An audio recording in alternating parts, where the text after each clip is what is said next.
Good news for SSLC students. SSLC ಸ್ಟೂಡೆಂಟ್ಸ್ಗೆ ಇದೀಗ ಬಂದಿರುವ ಅಪ್ಡೇಟ್ಸ್ ಏನದು ಅಂತಂದ್ರೆ, ಮಾರ್ಕ್ಸ್ ಹ್ಯಾಸ್ ಬಿನ್ ಚೇಂಜ್ಡ್. ನಿಮಗೆ ಪಾಸ್ ಆಗ್ಲಿಕ್ಕೆ ಇದ್ದಂತಹ ಮಾರ್ಕ್ಸ್ ಚೇಂಜ್ ಆಗಿದೆ. ಈ ವರ್ಷದಿಂದನೇ ಜಾರಿ. 33% ಬಂದ್ರೆ ಸಾಕು. ಒಟ್ಟು 206 ಅಂಕಗಳು ಬಂದ್ರೆ ಸಾಕು. 625ಕ್ಕೆ ನೀವು ಪಾಸ್. ಬನ್ನಿ ಡೀಟೇಲ್ ಆಗಿ ನೋಡೋಣ ಏನಿದು ಅಂತ. ಇನ್ನೂ ನೀವು ನಮ್ಮ ಚಾನಲ್ಗೆ ಸಬ್ಸ್ಕ್ರೈಬ್ ಆಗಿಲ್ಲ ಅಂದ್ರೆ ದಯವಿಟ್ಟು ಸಬ್ಸ್ಕ್ರೈಬ್ ಮಾಡ್ಕೊಳ್ಳಿ, ಶೇರ್ ಮಾಡಿ, ಕಮೆಂಟ್ ಮಾಡಿ ಅಂಡ್ ಲೈಕ್ ಮಾಡೋದನ್ನ ಮರಿಬೇಡಿ. ಈ ವರ್ಷ ಇದು ಒಂದು ಸ್ಪೆಕ್ಯುಲೇಷನ್ ಇತ್ತು, 33 ಅಂಕಗಳು ಬಂದ್ರೆ ಪಾಸ್ ಆಗ್ತಾರೆ ಅಂತ. ಆದ್ರೆ ಅದಿನ್ನೂ ಗ್ಯಾರಂಟಿ ಆಗಿರ್ಲಿಲ್ಲ. ಈಗ ನಮ್ಮ ಘನ ಸರ್ಕಾರ ಅದರ ಆರ್ಡರ್ ಅನ್ನ ಹೊರಡಿಸಿದೆ. ಅದರ ಆರ್ಡರ್ ಆಗಿದೆ 33% ಬಂದ್ರೆ ಪಾಸ್ ಅಂತ. PUCಗೂ ಕೂಡ ಅದು ಅನ್ವಯ ಆಗುತ್ತೆ. ಸೊ ಈಗ SLCಗೆ ನೋಡ್ತಾ ಹೋಗೋಣ.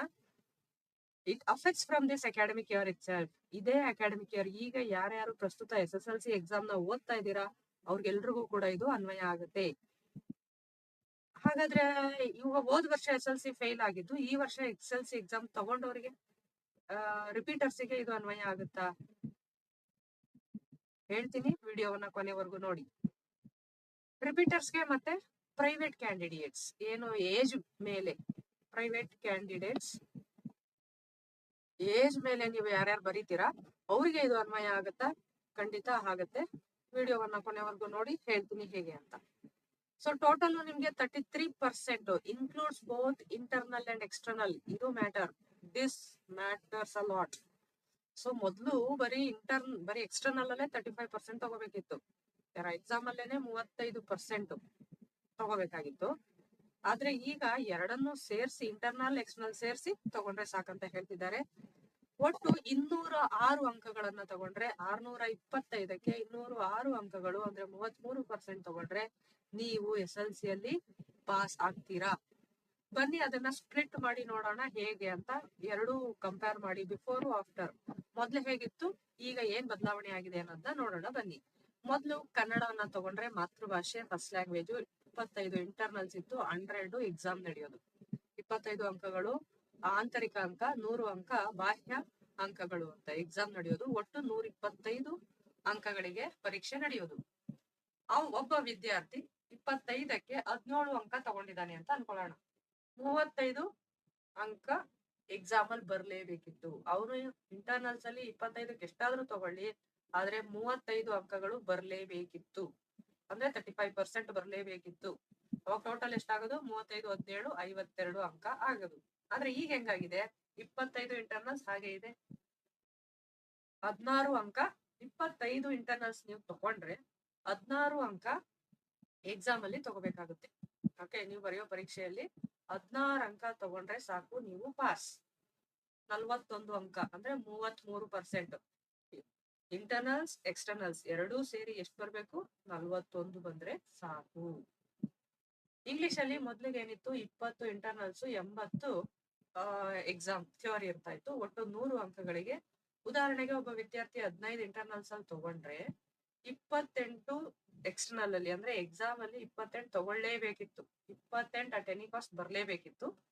ಆಗ ಅದು 35% ಆಗೋದು. ಈ 28 ಅನ್ನೋದು 35%, ನಾಟ್ ಬೋತ್, ಎರಡೂ ಅಲ್ಲ. ಅದನ್ನ ತಲೆಯಲ್ಲಿ ಇಟ್ಕೊಳ್ಳಿ.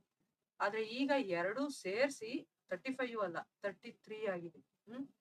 28, 15, 43 ಅಂಕಗಳು ಆ ವಿದ್ಯಾರ್ಥಿಯ ಅಂಕಗಳು. ಈಗ 20 ಇಂಟರ್ನಲ್ಸ್, ನೀವ್ 20 ತಗೊಂಡ್ರೆ ಎಕ್ಸಾಮ್ ಅಲ್ಲಿ 13 ತಗೊಂಡ್ರೆ ಸಾಕು. ಎರಡೂ ಸೇರಿಸಿ 33 ಅಂಕ ಅಂದ್ರೆ 100ಕ್ಕೆ 33%, ಶೇಕಡ 33 ಆಗುತ್ತೆ. ಹಿಂದಿಯಲ್ಲೂ ಅಷ್ಟೇ, ಮ್ಯಾಥ್ಸ್ ಅಲ್ಲೂ ಅಷ್ಟೇ, ಸೈನ್ಸ್, ಸೋಷಿಯಲ್ ಎಲ್ಲ ಸೇಮ್. ಕನ್ನಡ ಇನ್ ಮಿಕ್ಕಿದೆಲ್ಲ ಒಂದೇ, ಕನ್ನಡ ಮಾತ್ರ ಬದಲಾವಣೆ ಇರುತ್ತೆ. ಇದು ಅರ್ಥ ಆಯ್ತಲ್ವಾ? ಸೊ ಹಾಗಾದ್ರೆ ನಾನು ಎಕ್ಸಾಮ್ ಅಲ್ಲಿ 13 ತಗೊಂಡ್ರೆ ಸಾಕಾ, ಪಾಸ್ ಆಗ್ಬಿಡ್ತೀನ ಅನ್ನೋದನ್ನ ನೋಡೋಣ ಬನ್ನಿ. ಮೊದ್ಲು 125ಕ್ಕೆ ಇಂಟರ್ನಲ್ಸ್ ಇರ್ತಿತ್ತು, 500ಕ್ಕೆ ಎಕ್ಸಾಮ್ ಬರೀತಾ ಇದ್ರಿ, 625 ಒಟ್ಟು ಅಂಕ ಆಗ್ತಿತ್ತು. ಓಕೆ, ಆದ್ರೆ ಈಗ 125 ಇಂಟರ್ನಲ್ಸ್ ಇದೆ, 81 500ಕ್ಕೆ ಎಕ್ಸಾಮ್ ಬರೆಯೋದು. ಆದ್ರೆ 81 ಅಂಕ ತಗೊಂಡ್ರೆ 206 ತಗೊಂಡ್ರೆ ಪಾಸ್. ಮೊದ್ಲಿಗೆ 125 ಅಂಕ ಥಿಯರಿ ಅಂತ ತಗೊಳ್ಳೇಬೇಕಿತ್ತು. ಇಂಟರ್ನಲ್ಸ್ ನೀನ್ ಎಷ್ಟಾದ್ರೂ ತಗೋ, ಇದು ಅವಶ್ಯಕತೆ ಇಲ್ಲ. ಆದ್ರೆ ಈ ರೈಟಿಂಗ್ ಎಕ್ಸಾಮ್ ಏನ್ ಬರೀತೀರಾ ನೀವು ಥಿಯರಿ ಎಕ್ಸ್ಟರ್ನಲ್, ಆ ಬಾಹ್ಯ ಅಂಕಗಳು 175 ತಗೊಳ್ಳೇಬೇಕಿತ್ತು. ಅಂದಾಗ ಮಾತ್ರ ನೀವು ಪಾಸ್ ಆಗ್ತಿದ್ರಿ. ಓಕೆ, ಅದು 35% ಆಗೋದು. 500ಕ್ಕೆ 175 35% ಆಗ್ತಿತ್ತು. ಈಗ ಏನ್ ಮಾಡಿದ್ದಾರೆ, 125 ನೀವು ಇಂಟರ್ನಲ್ಸ್ ಅನ್ನ ತಗೊಂಡ್ರೆ ಎಕ್ಸಾಮ್ ಅಲ್ಲಿ ಬರೇ 81, ಕೇವಲ 81 ಅಂಕ ತಗೊಂಡ್ರೆ ನೀವು ಪಾಸ್ ಆಗ್ತೀರಾ. 206 ಅಂಕಗಳು ಮಾತ್ರ. ಆದ್ರೆ ಇಲ್ಲಿ ಇನ್ನೊಂದು ಹೇಳಿದ್ದಾರೆ ಏನಂತ, 206 ಅಂಕಗಳು ಒಟ್ಟು. ಉದಾಹರಣೆಗೆ ನಿಮ್ಗೆ ಯಾವ್ದೋ ಒಂದು ಗಣಿತ ಕಷ್ಟ ಅನ್ಕೊಳ್ಳಿ. ಗಣಿತ ಕಷ್ಟ ನೀನು 20 ಇಂಟರ್ನಲ್ಸ್ ಅಲ್ಲಿ ತಗೊಂಡಿದ್ಯಾ, 10 ಮಾರ್ಕ್ಸ್ ಥಿಯರಿಯಲ್ಲಿ ತಗೊಂಡಿದ್ಯಾ, ಇನ್ನ 3 ಮಾರ್ಕ್ಸ್ ತಗೊಂಡಿಲ್ಲ. ಅದೇ ತರ ವಿಜ್ಞಾನದಲ್ಲಿ 20 ಪ್ಲಸ್ 11 ತಗೊಂಡಿರ್ತೀಯ. ಅದೇ ಕನ್ನಡದಲ್ಲೋ ಅಥವಾ ಹಿಂದಿಯಲ್ಲೋ ಅಥವಾ ಸಮಾಜದಲ್ಲೋ 20 ಪ್ಲಸ್ 22 ಎಷ್ಟೋ ತಗೊಂಡಿರ್ತೀಯ. ಸೊ ಇಲ್ಲಿಗೆ ಶಾರ್ಟೇಜ್ ಏನಿತ್ತಲ್ವಾ, ಇಲ್ಲಿಗೆ 3 ಮಾರ್ಕ್ಸ್, ಇಲ್ಲಿಗೆ 2 ಮಾರ್ಕ್ಸ್ ಶಾರ್ಟೇಜ್, ಅದು ನೀನ್ ಎಕ್ಸ್ಟ್ರಾ ಸ್ಕೋರ್ ಮಾಡಿದ್ಯಲ್ವಾ, ಇಲ್ಲಿಂದ ತಗೋತಾರೆ. ಸೊ ಇಲ್ಲಿ ನಿಮ್ಗೆ ಮಿನಿಮಮ್ 30% ಬಂದ್ರೆ ಸಾಕು. 30 ಅಂದ್ರೆ ಇದ್ರಲ್ಲಿ 10 ಅಂತೂ ತೆಗಿಲೇಬೇಕು. 10ಕ್ಕಿಂತ ಕಡಿಮೆ ಬಂದ್ರೆ ಪಾಸ್ ಅಲ್ಲ. ಮಿನಿಮಮ್ ಯಾವ್ದು ನಿಮಗೆ ಕಷ್ಟ ಐತೆ ಸಬ್ಜೆಕ್ಟು, ಗಣಿತನೋ ಅಥವಾ ಇಂಗ್ಲಿಷೋ ಅಥವಾ ಸೈನ್ಸೋ ಯಾವ್ದು ಕಷ್ಟ ಆಯ್ತೋ ಅದ್ರಲ್ಲಿ ಅಟ್ಲೀಸ್ಟ್ 10 ಬಂದು, ಇಂಟರ್ನಲ್ಸ್ 20 ಬಂದು, ಒಟ್ಟು 30 ಅಂಕಗಳು ಬಂದ್ರೆ ನೀವು ಪಾಸ್ ಆಗ್ತೀರಾ. ಆದ್ರೆ ಬೇರೆ ಸಬ್ಜೆಕ್ಟ್ ಅಲ್ಲಿ ಜಾಸ್ತಿ ಅಂಕಗಳು ಬಂದಿರ್ಬೇಕು. ಅದು ಕನ್ನಡ ಇರ್ಬೋದು, ಇಂಗ್ಲಿಷ್ ಇರ್ಬೋದು, ಹಿಂದಿ ಇರ್ಬೋದು, ಸೋಷಿಯಲ್ ಇರ್ಬೋದು. ಅದ್ರಲ್ಲಿ ನಿಮ್ಮ ಥಿಯರಿ ಮಾರ್ಕ್ಸ್ ಜಾಸ್ತಿ ಬಂದಿದ್ರೆ ಅದು ಅಲ್ಲಿಗೆ ಪ್ಯಾಚ್ ಆಗುತ್ತೆ. ಎಷ್ಟು ಈಸಿ ಇದೆ ಅಲ್ವಾ ಈ ಸಲ ಎಕ್ಸಾಮು, ಎಷ್ಟು ಸುಲಭ ಮಾಡಿದ್ದಾರೆ. ಆದ್ರೆ ನಿಮ್ಗೆ ಏನ್ ಅನ್ಸುತ್ತೆ ಇದ್ರ ಬಗ್ಗೆ ಕಮೆಂಟ್ ಮಾಡಿ. ಯಾರ್ಯಾರು ನೋಡ್ತಾ ಇದ್ದೀರಾ, ಈಗ ಮಾಡಿರುವಂತದ್ದು 33%ಗೆ ಇಂಟರ್ನಲ್ಸ್ ಅಂಡ್ ಎಕ್ಸ್ಟರ್ನಲ್ ಸೇರಿ ಅದು ನಿಮ್ಗೆ ಎಷ್ಟು ಖುಷಿ ಇದೆ, ಇದೇ ಚೆನ್ನಾಗಿದೆಯಾ? ನಿಮ್ಮ ಅಭಿಪ್ರಾಯವನ್ನ ಕಮೆಂಟ್ ಬಾಕ್ಸ್ ಅಲ್ಲಿ ತಿಳಿಸಿ. ಇಂಟರ್ನಲ್ಸ್ ಅನ್ನ ಹೇಗ್ ಕೊಡ್ತಾರೆ ಹಾಗಾದ್ರೆ? ನಿಮ್ಗೆ ಇಂಟರ್ನಲ್ಸ್ ಪೂರ್ತಿ ಕೊಡ್ತಾರಾ? 25ಕ್ಕೆ ಕನ್ನಡದಲ್ಲಿ 25 ಕೊಡ್ತಾರಾ? ನೋಡೋಣ ಬನ್ನಿ ಹೇಗ್ ಕೊಡ್ತಾರೆ. FA1, FA2, FA3, FA4 ಅಂತ ನಿಮ್ಗೆ ಮಾಡ್ತಾರೆ. FA1 ಅಲ್ಲಿ 30 ಮಾರ್ಕ್ಸ್ ಪ್ರಾಜೆಕ್ಟ್ ಅಥವಾ ಆಕ್ಟಿವಿಟಿ ಅಂತ ಮಾಡಿಸ್ತಾರೆ. 20 ಟೆಸ್ಟ್ ಮಾಡ್ತಾರೆ, ಒಟ್ಟು 50ಕ್ಕೆ. FA2 ಅದೇ ತರ, FA3 50 ಮಾರ್ಕ್ಸ್ಗೆ, FA4 50 ಮಾರ್ಕ್ಸ್ಗೆ ಟೆಸ್ಟ್ ಮಾಡ್ತಾರೆ ಎಲ್ಲಾ ಸಬ್ಜೆಕ್ಟ್ಗೂ. ಉದಾಹರಣೆಗೆ ಕನ್ನಡದಲ್ಲಿ 50ಕ್ಕೆ ನೀನು FA1 ನಲ್ಲಿ 40 ತಗೊಂಡಿದ್ಯಾ, ಅದೇ ಇಲ್ಲಿ FA2 ನಲ್ಲಿ 50ಕ್ಕೆ 45 ತಗೊಂಡಿದ್ದೀರಾ, ಇಲ್ಲಿ 50ಕ್ಕೆ 46, ಇಲ್ಲಿ 50ಕ್ಕೆ 43 ತಗೊಂಡಿದ್ದೀರಾ ಅಂತ ಅನ್ಕೊಳ್ಳೋಣ. ಓಕೆ, ಸೊ ಇಷ್ಟನ್ನು 200ಕ್ಕೆ ಕೂಡ್ಬೇಕು. 50 ಪ್ಲಸ್ 50 ಪ್ಲಸ್ 50 ಪ್ಲಸ್ 50 ಟೋಟಲ್ 200 ಆಯ್ತು. ಈ 200ಗೆ ನೀವು ಸ್ಕೋರ್ ಮಾಡಿರೋದೆಷ್ಟು? 40 plus 45 plus 46 plus 43 equals 174. For 200 174 you have scored. 174 ತೆಗ್ದಿದ್ದೀರಿ. ಈ 174 ಕನ್ನಡಕ್ಕೆ 25ಕ್ಕೆ ಇಳಿಸಲಾಗುತ್ತೆ. Reduce to 25 Kannada. 174 ಹೇಗೆ ಕ್ಯಾಲ್ಕುಲೇಟ್ ಮಾಡ್ತಾರೆ ಗೊತ್ತಾ?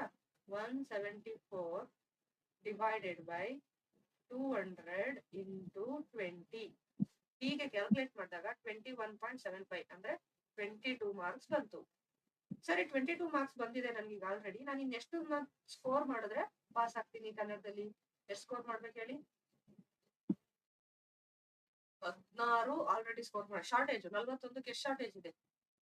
41ಕ್ಕೆ ಇಲ್ಲ, 19 ಶಾರ್ಟೇಜ್ ಇದೆ. ಇನ್ನು 19 ಮಾರ್ಕ್ಸ್ ಅನ್ನ ಥಿಯರಿಯಲ್ಲಿ ನೀವು ತಗೊಂಡ್ರೆ ನೀವು ಈಕ್ವಲ್ಸ್ ಎಷ್ಟಾಯ್ತು? 22 ಪ್ಲಸ್ 19 41. 41 ಅಂಕ ಬಂದ್ರೆ ನೀವು ಪಾಸ್. ಎರಡೂ ಸೇರಿ 41 ಅಂಕ ಬಂದ್ರೆ ಕನ್ನಡದಲ್ಲಿ ಪಾಸ್.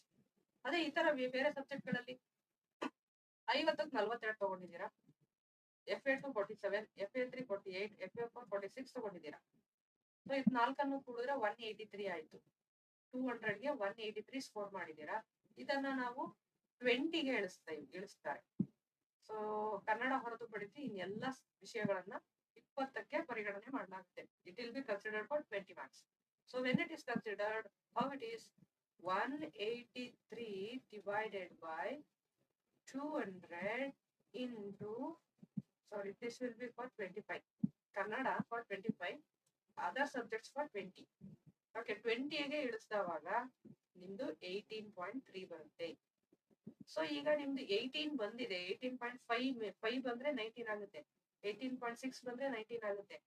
5 ಒಳಗಡೆ 18.4 ಬಂದ್ರು ಕೂಡ 18 ಉಳಿಯುತ್ತೆ. ಈಗ 18 ಇಂಟರ್ನಲ್ಸ್ ಬಂದಿದೆ. ಹಾಗಾದ್ರೆ ಎಷ್ಟು ನೀವು ಥಿಯರಿಯಲ್ಲಿ ತಗೋಬೇಕಾಗುತ್ತೆ? ಎಕ್ಸಾಮ್ ಅಲ್ಲಿ ಎಷ್ಟು ಸ್ಕೋರ್ ಮಾಡ್ಬೇಕಾಗುತ್ತೆ? ಎಷ್ಟು ಅಂತಂದ್ರೆ 15 ಅಂಕಗಳನ್ನ 35 ಆಗ್ಬೇಕಾಗುತ್ತೆ. 33 15 ಅಂಕಗಳನ್ನ ಸ್ಕೋರ್ ಮಾಡ್ಬೇಕು. ಅವಾಗ ಎಷ್ಟಾಯ್ತು? ಎರಡು ಸೇರಿಸಿ 33 ಆಯ್ತು. ಸೊ 33 ಒಟ್ಟಾರೆ ಬಂತು ಅಂದ್ರೆ 33% ಅಥವಾ 33 ಮಾರ್ಕ್ಸ್ ಬೇರೆ ಸಬ್ಜೆಕ್ಟ್ ಅಲ್ಲಿ. ಕನ್ನಡದಲ್ಲಿ 41 ಮಾರ್ಕ್ಸ್ 33% ಬಂದ್ರೆ ನೀವು ಪಾಸ್ ಆಗ್ತೀರಾ. ಐ ಹೋಪ್ ಅರ್ಥ ಆಯ್ತು ಅನ್ಕೊಂಡಿದೀನಿ. ಇದರಲ್ಲಿ ಇನ್ನೂ ಏನಾದ್ರೂ ನಿಮಗೆ ಡೌಟ್ ಇದ್ರೆ ಕಮೆಂಟ್ ಬಾಕ್ಸ್ ಅಲ್ಲಿ ತಿಳಿಸಿ. ಸೊ ಒಳ್ಳೆ ಖುಷಿ ವಿಷಯ, ಯಾರು ಪಾಸ್ ಆಗ್ಲೇಬೇಕು ಅನ್ನೋಂಥವ್ರಿಗೆ. ಆದ್ರೆ ಸ್ಕೋರ್ ಮಾಡೋರ್ಗೆ ಇದು ಏನು ಮ್ಯಾಟರ್ ಅಲ್ಲ. ಸ್ಕೋರ್ ಮಾಡೋರು ಈ ಕಡೆ ತಲೆನೂ ಹಾಕಂಗಿಲ್ಲ. ನಿಮ್ ಪಾಡು ನೀವು ಓದ್ಲೇಬೇಕು, ಸ್ಕೋರ್ ಮಾಡ್ಲೇಬೇಕು. All the best. Stay tune to my channel for more updates.